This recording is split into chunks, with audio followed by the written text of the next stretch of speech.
সারেগামাপা থেকে সোজা বড় পর্দা রাজেশ সিনেমায় গান গাইলেন সারেগামাপা খ্যাত আরাত্রিকা।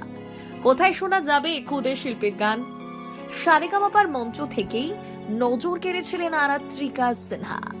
ট্রফি না জিতলেও ফাইনাল পর্যন্ত পৌঁছে এবং কালিকা প্রসাদ সম্মান পেয়ে নিজের দক্ষতার ছাপ রেখেছিলেন তিনি। এবার আরো এক ধাপ এগিয়ে প্লেব্যাকের জগতে পাকাপাকি জায়গা করে নিলেন বাঁকুড়ার এই গায়িকা। রাজ চক্রবর্তী পরিচালিত হোক কলরব ছবির টাইটেল ট্র্যাক গিয়েছেন আরাত্রিকায়। সোশ্যাল মিডিয়ায় ছবির টিমের সঙ্গে ছবি শেয়ার করে নিজেই সুখবর জানিয়েছেন তিনি।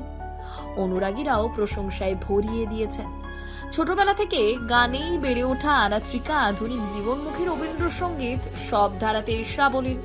পড়াশোনার পাশাপাশি সঙ্গীত চর্চা চালিয়ে যাওয়া এই তরুণী শিল্পীর কণ্ঠে এবার বড় পর্দার শো।